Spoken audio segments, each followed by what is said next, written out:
नमस्कार, गिरिडीह का लोकप्रिय न्यूज चैनल न्यूज लाइन में आप सभी दर्शकों का स्वागत है। शहर के ताजा तरीन खबरों के साथ मैं हूं मीरा। विस्तार की खबरों पर बढ़ने से पहले नजर डालते आज की सुर्खियों पर।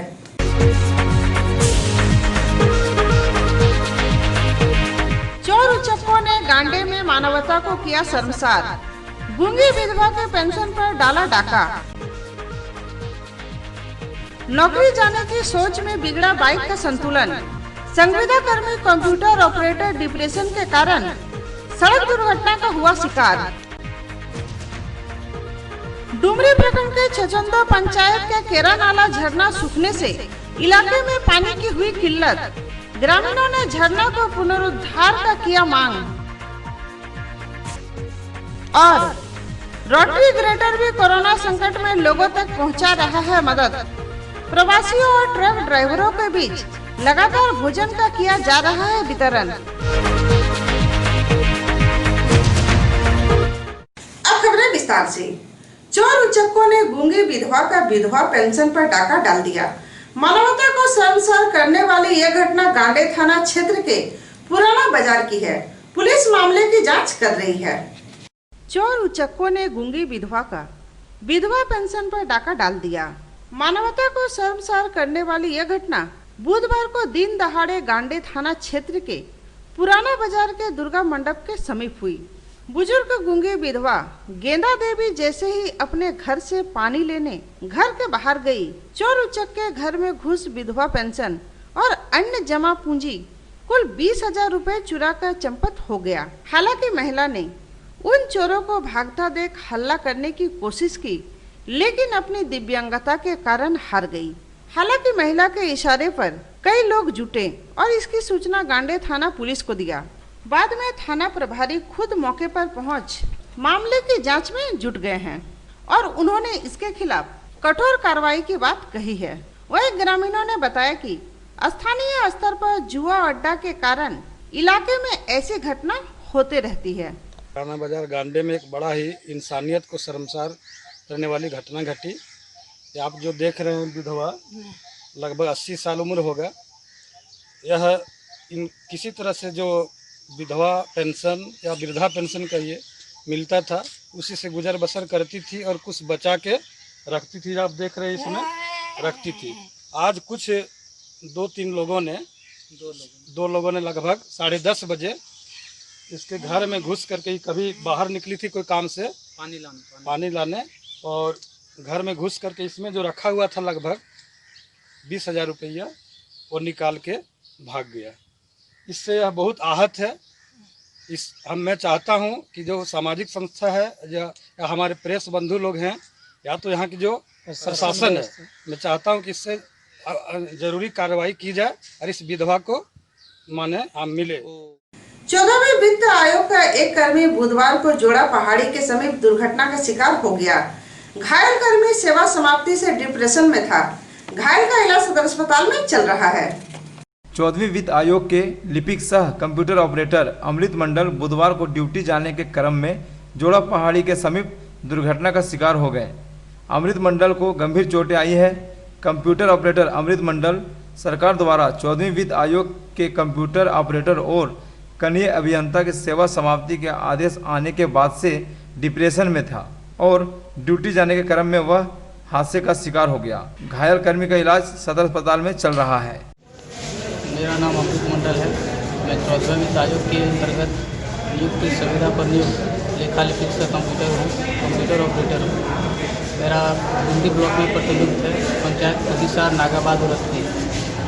कल रात को मैंने व्हाट्सएप पे देखा है चिट्ठी, इसमें हमारे संविदा का विस्तार को रद्द करने का था। उसको मैंने देखकर हमको बहुत ज़्यादा डर लगा। हम रात भर बेचैन रहे और सुबह हमको डुमरी बुलाया गया था। हम सुबह हमको जाते हुए जोड़ा पहाड़ी के पास अचानक क्या हुआ, जाते समय रोड में हमें डर लग रहा था यही कि हमारा नौकरी क्या होगा। संविधान रद्द करने का जो देखे थे मन में बार बार वही आ रहा था। तो अचानक जाते जाते क्या हुआ, चक्राक माथा चक्कर आने लगा और गिर गया। ये हमारा हाल हो गया अभी। इसका चोट लगा इसका डर हमको नहीं है। हमको डर अभी भी है नौकरी जाने का, क्योंकि हमको पता है 3 से 4 महीने में ठीक हो जाए। लेकिन यदि हमारा नौकरी चल गया तो हम अपने परिवार का कैसे उन्हें देख रेख करेंगे। और आजकल के ज़माने में नौकरी लेना इतना मुश्किल है। उसके बाद किसी तरह से लिए थे नौकरी, हम वो भी जाने का नौबत आ गया। वहीं कंप्यूटर ऑपरेटर अमृत मंडल की दुर्घटना की सूचना पर कंप्यूटर ऑपरेटर संघ के लोग सदर अस्पताल पहुंचकर घायल कर्मी से मिले और उनको सांत्वना दिया और सरकार से सेवा समाप्ति के आदेश को वापस लेने की मांग की है।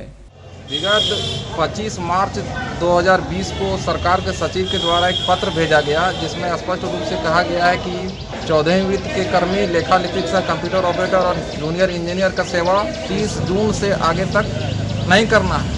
30 जून के बाद स्वतः सेवा समाप्त समझी जाएगी। कल गिरिडीह के उपायुक्त महोदय भी पत्र निकाल दिए हैं। 31 मई को 30 जून को सभी का सेवा समाप्त हो जाएगा। यही को लेकर के कुछ अमृत मंडल हमारे सहकर्मी हैं, डुमरी प्रखंड में कार्यरत हैं, वो जा रहे थे अपना प्रखंड कार्यालय, लेकिन वीडियो साहब ये लोग को बुलाए थे, लेकिन दिमाग में चल रहा था कि 30 जून को हम लोग को हटा दिया जाएगा। तो काफ़ी परेशान थे ये लोग और रास्ते में एक्सीडेंट हो कर गए।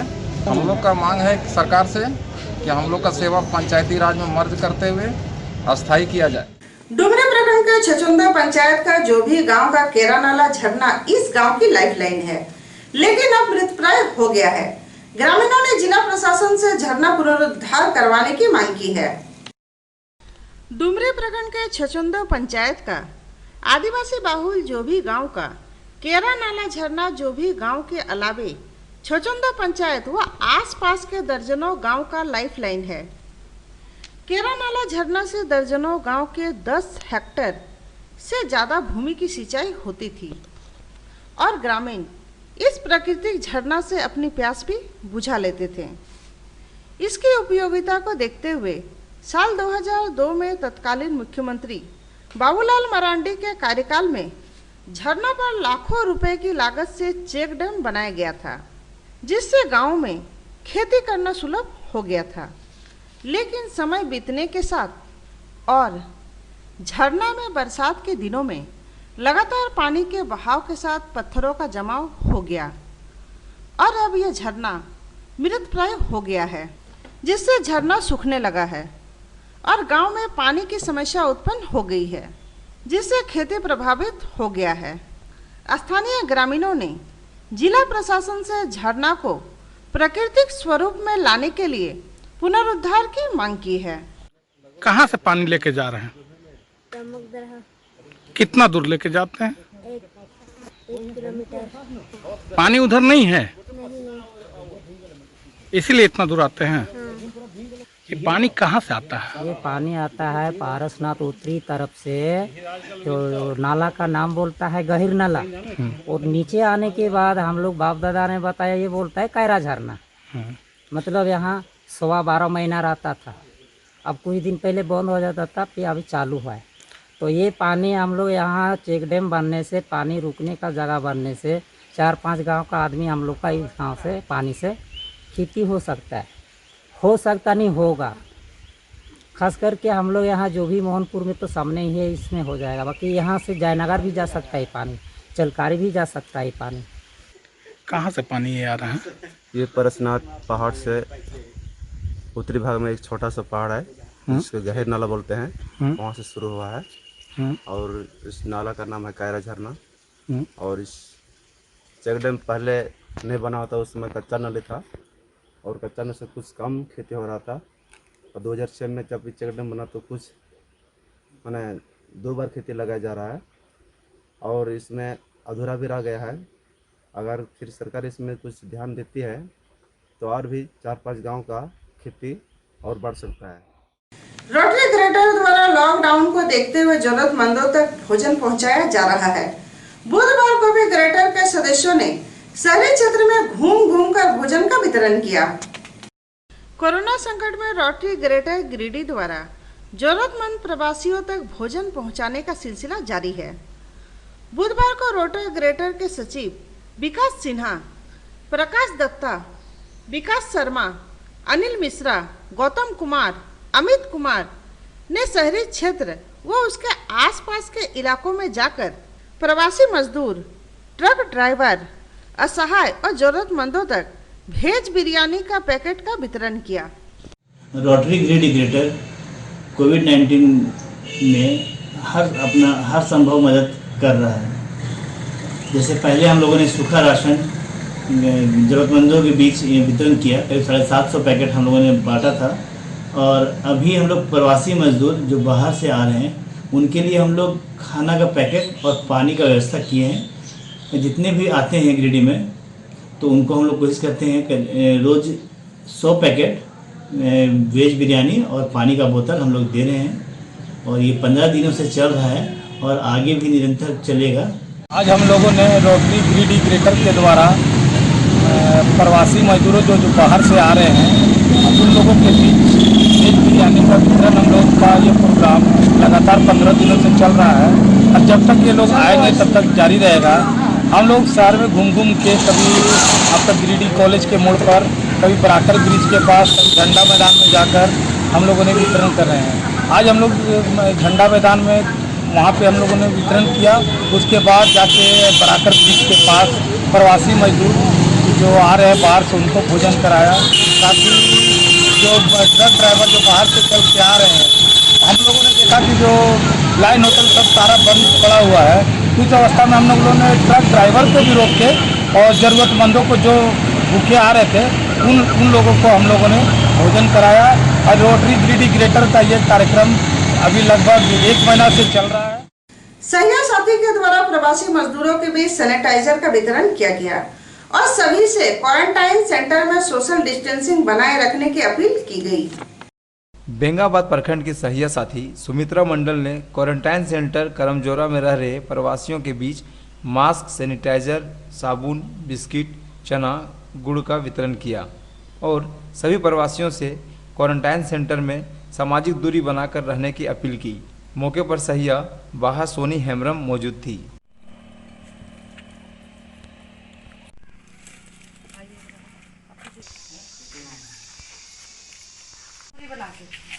एक मीटर की दूरी बना के ही बातचीत करना है। मुझे सहिया के माध्यम से सूचना मिली थी कि यहाँ झलकडिया पंचायत में 2 जगह, एक आंगनबाड़ी केंद्र में और एक स्कूल में 2 जगह 17 मजदूर यहाँ क्वारंटाइन में रह रहे हैं। मुझे सूचना मिली तो यही हम यहाँ पे आए। हर जगह जा के हम अपना जो भी हमसे बन पड़ रहा है, साबुन, सैनिटाइजर, खाने पीने की चीज़, हर जगह जहाँ मुझे मजदूर क्वारंटाइन में दिख रहा है हम सबको देने का काम कर रहे हैं। और यहाँ भी सूचना मिला तो यहाँ पे भी हम दिए और इन लोग को यहाँ सलाह दिए कि आप जब भी खाना वाना खाइएगा तो हाथ धो के आप खाना खाइएगा, सामाजिक दूरी भी बना के रखना है। अभी परिवार से आपको नहीं मिलना है। 14 दिन यहाँ क्वारंटाइन होने के बाद आप इलाज करा के ही घर जाइए। यूथ कल्चरल सोसाइटी ने स्वास्थ्य कन्या अभियान के तहत सैनिटरी पैड का वितरण किया और कन्याओं को स्वच्छता के प्रति जागरूक भी किया। यूथ कल्चर सोसाइटी ने बुधवार को स्वस्थ कन्या स्वच्छ कन्या अभियान के तहत ग्रामीण क्षेत्रों में सैनिटरी पैड का वितरण किया। सोसाइटी के कन्वेनर सोमनाथ केसरी, सुमंती देवी, यशवंती वर्मा, आशा कुमारी, दीपिका कुमारी ने बलीडी, सहरपुरा, बारासोली गांव जाकर 104 किशोरी छात्राओं के बीच सैनिटरी पैड बांटा और उनको स्वच्छता के प्रति जागरूक भी किया।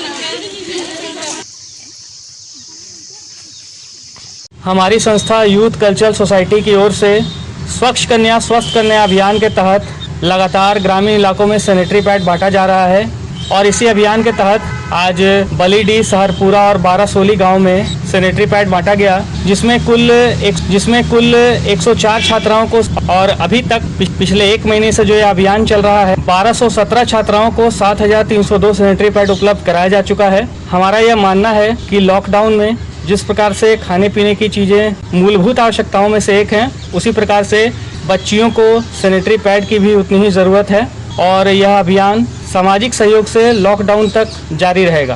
रेवोल्यूशनरी यूथ एसोसिएशन ने गिरिडीह में धरना देकर रेल मंत्री से इस्तीफे की मांग की है। यूथ एसोसिएशन के लोगों ने प्रवासी मजदूरों के दुर्दशा पर केंद्र सरकार को भी कटघरे में खड़ा किया है। लॉकडाउन 4 में घर वापसी के नाम पर मजदूरों की दुर्दशा को लेकर रेवोल्यूशनरी यूथ एसोसिएशन ने धरना देकर देशव्यापी प्रतिरोध दिवस मनाया। यूथ एसोसिएशन ने मजदूरों की दुर्दशा के लिए रेल मंत्री को जिम्मेवार ठहराया है और उन्होंने रेल मंत्री पीयूष गोयल से इस्तीफे की मांग की है। AICCTU के राष्ट्रीय परिषद राजेश कुमार यादव, इनकलाब नौजवान सभा के राष्ट्रीय सचिव संदीप जायसवाल, मनोवर हसन, राजेश सिन्हा आदि लोगों ने धरना के दौरान कहा कि मोदी सरकार लफबाजी बंद कर तत्काल प्रवासी मजदूरों, बेरोजगार हुए युवाओं को 10-10 हजार की सहायता राशि सिंधी बैंक खाते में उपलब्ध करवाएं।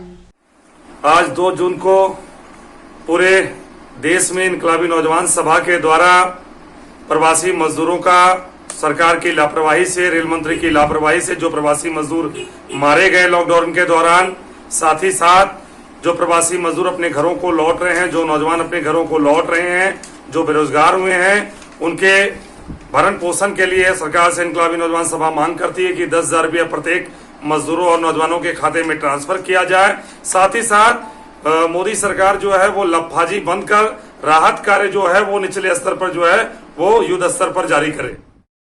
आज इनकलाबी नौजवान सभा के साथियों ने पूरे देश में मोदी सरकार की लफाजी और अभी जो प्रवासी मजदूरों की जो दुर्दशा हुई है, लॉकडाउन के नाम पर जो तानाशाही थोपने की कोशिश हो रही है देश में, इसके खिलाफ प्रतिवाद दिवस मनाया जा रहा है। साथियों ने मांग की है कि मोदी सरकार लफाजी बंद करे और सभी प्रवासी मजदूरों के साथ साथ जो नौजवान वर्ग है जो आज सड़कों पर दिख रहा है, जिनके कामकाज खत्म हो गए हैं, वो बेरोजगार हो गए हैं, इन सारे लोगों को 10-10 हजार रुपया उनके खाते में ट्रांसफर किया जाए, क्योंकि ये 20 लाख करोड़ रुपये का जो राहत पैकेज घोषणा किया गया है, दरअसल ये राहत की आड़ में सरकार एक बैंकों के माध्यम से एक बिजनेस को आगे बढ़ाना चाह रही है।